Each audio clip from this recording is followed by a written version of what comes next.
बच्चा लोग, ये आपका जो चैप्टर 7 है 8th वालों के लिए कंपेयरिंग क्वांटिटीज, उसका ये सेकंड पार्ट है। पहले पार्ट में हमने वेरी शॉर्ट कर लिए थे और शॉर्ट के 2 सवाल तक कर लिए थे। अब आते हैं अपन क्वेश्चन नंबर 3 पे। ये परीक्षा अध्ययन का क्वेश्चन नंबर 3 है, शॉर्ट आंसर का, शॉर्ट क्वेश्चन का, सॉरी। और ये क्वेश्चन है, मैं पढ़ के दिखा रहा हूँ एक बार। A table is sold at 400 after allowing a discount of 10%, find market price of the table। ठीक है, तो देखो हमको निकालना क्या है भैया, मार्केट प्राइस, मतलब सीधी वही है मार्केट प्राइस जो छपी रहती है ना भैया, ठीक है, वो निकालनी है हमको अभी। ठीक है, कोई दिक्कत नहीं। अच्छा, बेचा कितना हो गया उसको, सेलिंग प्राइस क्या है, तो सेलिंग प्राइस उसने बोला है कि 400 रुपये। ठीक है, 400 रुपये, कोई दिक्कत नहीं। अच्छा, 400 रुपये कब पड़ा उसको, कितने परसेंट का डिस्काउंट बाद, 10% का डिस्काउंट। कितना दिया था भैया उसको, डिस्काउंट दिया था 10% का। ठीक है, चलो तो अब भी सवाल करके आए, बस वही का वही सवाल है, ध्यान से देखना। लेट्स, मार्केट प्राइस मान लो कितनी है, x रुपये, यहां तक कोई दिक्कत, ठीक है। अच्छा, मैं x का 10% निकालूं तो अभी मुझे क्या मिलेगा, डिस्काउंट। डिस्काउंट निकल के आएगा ना कि डिस्काउंट कितना है, इस तरफ देखो। और अगर मैं इस x में से, मार्केट प्राइस में से जितने में मिला मेरे को वो घटा दूं तो ही मेरे पास क्या निकल के आएगा, डिस्काउंट। दोनों आपस में बराबर ही हैं, रख देंगे बराबर। और देखो कुछ नहीं, इसको सिंपल 1 से 1 ये हो जाएगा 2 10 x माइनस 4000। ठीक है, x अपॉन 10 को कहाँ भेज दो, उठा के सीधा वहाँ। ठीक है, तो यहाँ भाग में तो यहाँ इंटू में हो जाएगा, तो x 10 का इंटू x में। अच्छा, पहले मैं लिख दूँ क्योंकि तुम टोपा इंसान हो, थोड़ा सा लेट समझते हो। 10 का x में करूँगा 10x हो जाएगा, इसमें करूँगा तो ये 4000 हो जाएगा। ठीक है, यहाँ तक मेरे हिसाब से कोई दिक्कत होनी नहीं चाहिए। ठीक है, और अब चूंकि x चाहिए आपको और पॉजिटिव में चाहिए तो x को इधर भेजो, 4000 को इधर भेजो, तो ये प्लस में आ जाएगा, माइनस में था तो, और ये x प्लस में था, इस तरफ आएगा तो माइनस में। तो 4000 अपॉन हो जाएगा 9x, तो 4000 अपॉन 9, और इसको अगर डिवाइड कर दोगे तो आपके पास आंसर आ जाएगा। तो थोड़ा सा मैं यहाँ आपको ऐसे करके दिखा दे रहा हूँ, ठीक है ना, गहला चंदो।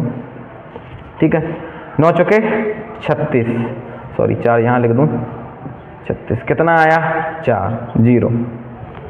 ठीक है, फिर 9 चौके फिर 36, ठीक है, तो 4, तो आपने यहाँ ये उतार लिया था, अब ये उतार लो। ठीक है, फिर 9 चौके 36, फिर बचेगा 4, फिर पॉइंट लगाओगे तो 0 हो जाएगा।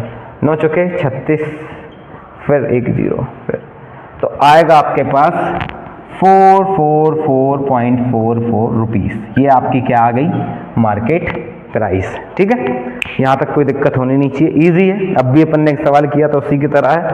आगे बढ़ते हैं। अब मैं 4th सवाल नहीं करवा रहा हूँ, लेकिन मैं 6th करवा रहा हूँ, ओ सॉरी 5th करवा रहा हूँ, क्योंकि इंपॉर्टेंट है, ये आ चुका है एक बार। ठीक है, चलो मिटा रहा हूँ, क्वेश्चन नंबर 5th करवा रहा हूँ मैं।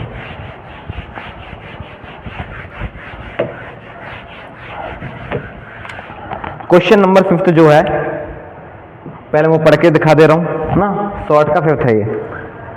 If Rohan had 800 left after spending 50% of his money, how much did he have in the beginning.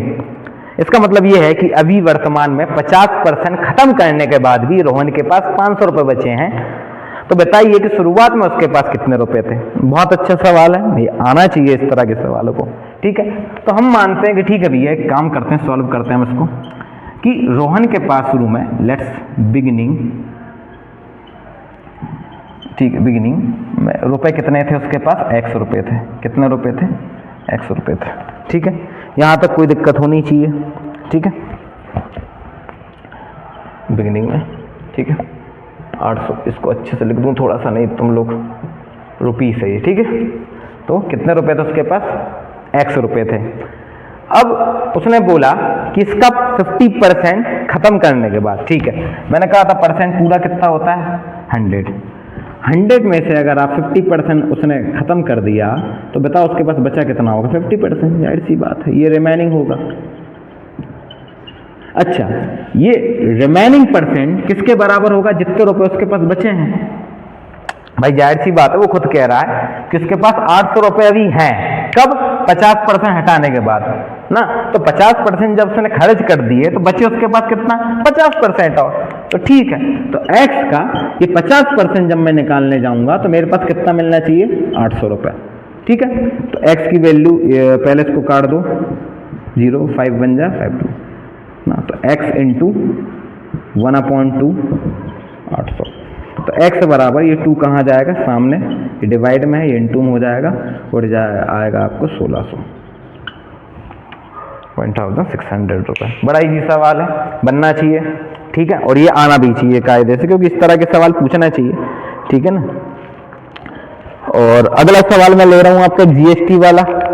ठीक है, तो ये क्वेश्चन नंबर 7 है। सवाल कर रहे हैं अपन क्वेश्चन नंबर 7, और ये सवाल है, Shakir purchased a cooler for 4400 including GST of 10%। Find the price of the cooler before GST was added. ठीक है, तो हमको क्या निकालना है, पहले वो देख ले रहा हूं मैं कि हमारा जो सेलिंग प्राइस है या परचेस्ड जितने में किया है उसने, परचेस्ड प्राइस जो है वो कितना है?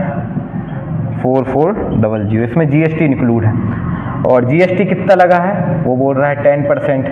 ठीक है, अब उसको करना है कि फाइंड द प्राइस बिफोर ना। तो हमको निकालना है price of the cooler before GST. ठीक है, ये हमको निकालना है। तो हम ये मान ले रहे हैं कि ठीक है भैया, let's price of the cooler before GST कितनी है? x रुपीस है। ठीक है, अब देखना x रुपए कब लग रहे थे? जब इसमें जीएसटी नहीं जुड़ी थी। x रुपए का तो कूलर था ही। अब लेकिन इसका 10% जो है, इसमें क्या जुड़ गया? जीएसटी। तो x का आप 10% अगर जोड़ेंगे, 10% अगर आप जोड़ेंगे तो x में जब इसका 10% और जुड़ जाएगा तब जाके ये हो जाएगा कितना आपका? 4400। तो x ये हो जाएगा आपका 10x अपॉन 100, 4400। 0 से 0 कैंसिल, ये हो जाएगा x अपॉन 10 अपॉन 4400। इसको सॉल्व कर ले रहे हैं। तो यहाँ पर एलसीएम कितना निकल के आएगा? 10 का 1 में इंटू होगा 10x, 1 का x में होगा तो x अपॉन 4400। 10 और 1 11x हो जाएगा अपॉन 10 4400। 10 को सामने ले जाओ, अभी डिवाइड में है तो इंटू में हो जाएगा, और x की वैल्यू चाहिए तो आपको 11 नीचे ले जाना पड़ेगा। तो 11 चुके हो गया 44, तो 4000 एक जीरो और उसमें लग जाएगा। तो x की वैल्यू आ गई। मतलब आपके पास जब जीएसटी नहीं लग रहा था तो आपके पास कूलर कितने का था? 4000 रुपये का। फिर उसमें 400 रुपये और क्या हो गई? जीएसटी ऐड हो गई, तब जाके वो कितने का पड़ा? 4400 रुपये। तो ये आपका 7 नंबर का सवाल हो गया। चलिए एक और सवाल। अब वैसे तो मैंने ये इसका करवा दिया था, लेकिन ये सिंपल इंटरेस्ट में क्या पूछ रहा है? अमाउंट पूछ रहा है। चलिए तो एक अमाउंट वाला सवाल करवा दे रहा हूँ। यह क्वेश्चन नंबर 8। हाँ, क्वेश्चन नंबर 8 है। तो क्वेश्चन नंबर 8 देख लीजिए।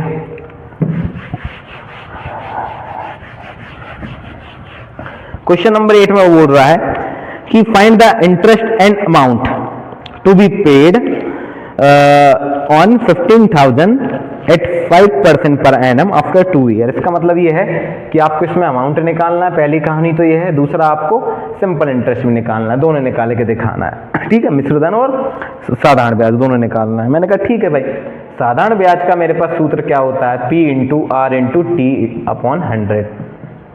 मेरे पास P कितना दिया है? उसने कहा था 15,000 रुपये, 15,000। R कितना दिया है? 5%। और T कितना बोला है? 2 ईयर बोला है। ठीक है, इतना तो दिया है, यहाँ तक कोई दिक्कत होनी नहीं चाहिए। चलो तो रखते हैं 15,000 इंटू 5 इंटू 2 अपॉन 100। तो 20 कट जाएगी, 5 दूनी 10, यह आ जाएगा कितना? 1500। मतलब आपके पास सिंपल इंटरेस्ट कितना आएगा? 1500। अब चूंकि मैंने आपको कहा था कि भाई सिंपल इंटरेस्ट बराबर क्या होता है, अमाउंट माइनस प्रिंसिपल। आपको क्या निकालना है यहाँ पर, अमाउंट, ठीक है। तो सिंपल इंटरेस्ट 1500 था, ये आपको अमाउंट तो निकालना ही है, और प्रिंसिपल आपको कितना दिया था, 15,000, ठीक है। तो 15,000 को उधर भेज दीजिए, तो ये माइनस का तो इस तरफ आ जाएगा काय में, प्लस में, और तो सामने निकल जाएगा ए मतलब अमाउंट। तो आप इसको जोड़ दीजिए, तो ये हो जाएगा 16500 रुपीज़। ये आ गया आपका क्या, अमाउंट। तो मेरे हिसाब से बन जाएगा आपसे, यहाँ तक तो आपने कई बार किया, ये मैंने एक बार बताया भी था यहाँ साइड में लिख के। चलो, तो यहाँ तक मेरे हिसाब से कोई दिक्कत नहीं होनी चाहिए। अब लॉन्ग का, लॉन्ग सवाल करने हैं हमको, और लॉन्ग में चूंकि आपके पास टोटल दिए हैं 6 सवाल, मैं आपको करवा दे रहा हूँ। एक ये दूसरा, और 1 2 3 4 सवाल करवा दे रहा हूँ, ठीक है। चलो, तो ये लॉन्ग का सवाल चालू हो रहे हैं, और ये लॉन्ग का पहला सवाल है, जल्दी से करते नहीं वीडियो बड़ी हो जाएगी। लॉन्ग का क्वेश्चन नंबर फर्स्ट है ये, और इसमें बोला है एक कार वाज परचेस्ड, ठीक है, 5 lakh, its value depreciate at the rate of 8% per annum, find the value after 1 year, ठीक है। चलो ठीक है, देखो डिप्रीशिएट का मतलब क्या होता है पहले उसको समझो। कि जैसे मान लीजिए एक कोई मोबाइल, जैसे सपोज ये मोबाइल ही है या पेन ही है, ये मैं खरीदूंगा मान लीजिए 10 रुपये में, इसको मैंने खरीद के दुकान के बाहर निकलूंगा, और मान लीजिए किसी को मैं अगर बेचूंगा तो ये 10 में नहीं बिकेगा, फिर ये 9 में बिक सकता है, साढ़े 9 में बिक सकता है, लेकिन 10 में नहीं बिक सकता। तो अगर मैं इसको 10 रुपये में लिया, उसके तुरंत मैं बाहर निकल के रोड पे अगर इसको किसी को बेचता हूँ तो वो 9 रुपये मिलेगा। तो 9 रुपये का मतलब क्या होता है कि 1 रुपये का जो हुआ वो क्या हुआ, डिप्रीशिएशन ना, मतलब जो आपका कहना चाहिए घिसाई। जैसे गाड़ियों में कई बार बोलते हैं कि आपने कोई कार खरीदी और उसको 1 साल चला ली, आपने उसको 1 लाख में करीब खरीदी थी मान लीजिए, जब आप उसको 1 साल बाद बेचेंगे तो वो 1 लाख में तो नहीं बिकेगी, 60-70 हज़ार रुपये में बिकेगी। क्यों? क्योंकि भाई उसमें मशीन जो है वो घिस गई होगी, ठीक है ना, कुछ जो पार्ट्स हैं वो ख़राब हो गए होंगे, ठीक है ना। तो बस इसी को डिप्रीशिएट बोलते हैं। तो अब देखो पहला सवाल जो है, तो चूंकि आप जब कंपाउंड इंटरेस्ट निकालते हैं, सॉरी कंपाउंड अमाउंट निकालते हैं तो अपन सूत्र कौन सा लेते हैं, P1 + R/100⁴ ये लेते हैं, ठीक है ना। क्योंकि जो रेट रहती है वो हर साल क्या है, लगती है, ठीक है, प्रिंसिपल पे। लेकिन यहाँ पर भी आपको इसी सूत्र का यूज करना है, बस इतनी सी बात है। यहाँ पर वो डिप्रीशिएट लिखा आएगा, इधर P रहेगा, P का मतलब जो मूल्य पे आपने गाड़ी खरीदी थी, यहाँ 1 और प्लस की जगह आएगा माइनस। क्यों? क्योंकि वो मूल्य घटेगा, क्या होगा, समय के साथ घटेगा। तो आपको ये वाला सूत्र जो है याद रखना है इसके लिए, जब भी आपको डिप्रीशिएट आता है। चलिए, तो मैं सवाल करके दिखा रहा हूँ कि इसकी जो प्रेजेंट वैल्यू है कार की, ठीक है, वो दी है। प्रेजेंट वैल्यू कितनी है कार की, वो दी है 5 लाख रुपए। कितनी दी है, 5 लाख, ठीक है। जब उसने परचेस्ट की थी, सॉरी परचेस्ट वैल्यू लिखना चाहिए था कायदे से इसको, परचेस्ट वैल्यू वो कितनी थी, 5 लाख, ठीक है। और 8% पर एनम के रेट से वो डिप्रीशिएट हो रही है। तो डिप्रीशिएट का जो रेट है वो कितना है, 8%। और ईयर कितना बोला है उसने, एन की वैल्यू वो है 1, ठीक है। तो कुछ नहीं, अब देखो यहाँ पर हम रख रहे हैं, ठीक है, 5 लाख, ठीक है, हाँ, इंटू 1 + आर की वैल्यू कितनी, 8/100⁴ और 1 को लिखो चाहे मत लिखो, कोई मतलब नहीं है। इसको थोड़ा सिंपल कर लो, इसे इसको 4 दूनी 8, 4 दूनी 8, 4 पंजे 20, ठीक है। तो ये आपके पास ये लिखा आएगा कायदे से। अब इसको कुछ नहीं, आप थोड़ा सा सिंपल कर लीजिए, एलसीएम ले लेंगे तो यहाँ 25 हो जाएगा, 25 से कम 25 और 1 दूनी 2, मतलब ये हो जाएगा आपके पास कितना, 27/25। इसको कट जाएगा 25 दूनी 50 00, 27 दूनी 54 00, ठीक है। और चूँकि अच्छा मैंने यहाँ 5000 लिख दिया, थोड़ी सी गलती हो गई, कोई दिक्कत नहीं। 5 लाख लिखना था ना बाबू, ठीक है, थोड़ी सी गलती हो गई, कोई दिक्कत नहीं, सुधार लेंगे, ठीक है। और ये हो जाएगा आपका, चूँकि यहाँ माइनस आता, ये गलती कर दी थोड़ी सी, बस बाकी सब ठीक है, ठीक है।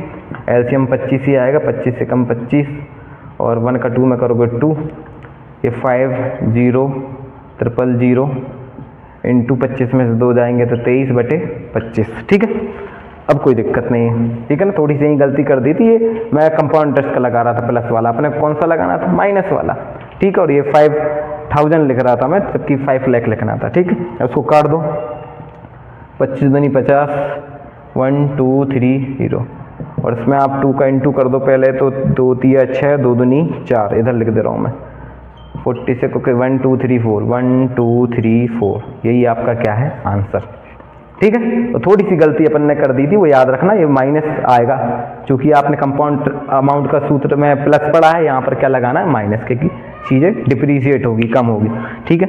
एक सवाल और करवा दे रहा हूँ मैं जल्दी से, और चूँकि ये ज़्यादा बड़ी नहीं हो सब वीडियो, बस इसका हमें डर है और कुछ नहीं है, अपलोड होने में दिक्कत होगी नहीं तो। चलो, तो इसमें दूसरा सवाल करवा दे रहा हूँ मैं आपको, ये लॉन्ग का सेकंड, लॉन्ग का सेकंड, चलो लॉन्ग का सेकंड, और इसमें बोला है फाइंड द कंपाउंड इंटरेस्ट, क्या निकालना है भैया, कंपाउंड इंटरेस्ट, ठीक है, याद रखना क्या निकालना है, कंपाउंड इंटरेस्ट। दिया क्या है, 12,600 for 2 year eight the rate of 10% per annum compound annually, compounded annually, ठीक है।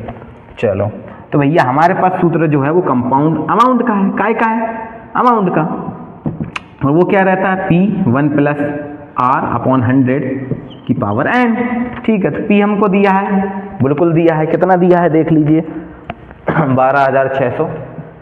R की वैल्यू कितनी दी है, R की वैल्यू दी है हमारी 10%, और n की वैल्यू कितनी दी है 2 ईयर, ठीक है। तो रख रहा हूं मैं, ठीक है। ये मेरा क्या निकल के आएगा, कंपाउंड अमाउंट, ठीक है। तो इतना 1 + R की वैल्यू ये अपॉन 2, 12,600 इंटू 0 से 0 110 पावर, तो 12,600, ये एलसीएम आ जाएगा 10, 10 बन जाए 10, इसके अपॉन में 1 है, 1 का 1 में तो 1, ठीक है। तो 12,600 इंटू 11/10 इंटू 11/10, क्योंकि स्केल लगा 00 00 00 00, ठीक है। तो 126 इंटू 121, ठीक है। यहाँ तक मेरे हिसाब से आना कोई दिक्कत होनी नहीं चाहिए, 6 कम 6, ठीक है। फिर उसके बाद 1 दूनी 2 और 6 दूनी 12, 14 हासिल आया 1, ठीक है। तो 1 + 2 दूनी 4 और 6 1 2 1 2 दूनी 4 और 6 कम 6, 10 11 12 हासिल आया 1, ठीक है। 2 एकम 2 और 2 एकम 2, 4 और 1 5, 1 15246, क्या इसका आंसर सही है, ठीक है। 15246 ये आपका आंसर है, ठीक है। लेकिन ये आंसर नहीं है भैया, अभी अपने को क्या निकालना था, कंपाउंड इंटरेस्ट, ठीक है।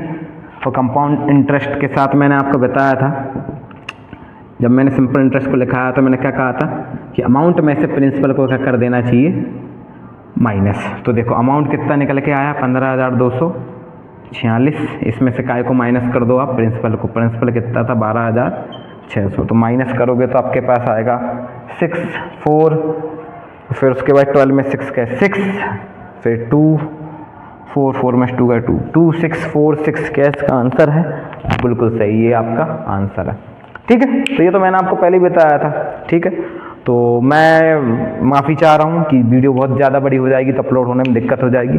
हमारी ये अपेक्षा है कि हम ज़्यादा से ज़्यादा आपसे जुड़ें, ठीक है ना। वैसे ही टाइम ज़्यादा हो गया है, तो मैं यहीं इस चैप्टर क्लोज कर रहा हूँ, क्योंकि आने वाले जो 2 सवाल और मैं आपसे बोल रहा था वो यही है, कंपाउंड इंटरेस्ट पे ही है, ठीक है। तो उनको करवाने से मतलब नहीं है, आप इन्हीं को 1-2 बार करके उनको करके देखेंगे तो आपसे बन जाएंगे। तो ये वीडियो को यहीं मैं ख़त्म करता हूँ और मैं आशा करता हूँ ये आपके लिए हेल्पफुल रहेगी। एक दो बार इसको देखिएगा, निश्चित तौर से आपके लिए बहुत मददगार साबित होने वाली है। ठीक है, थैंक यू।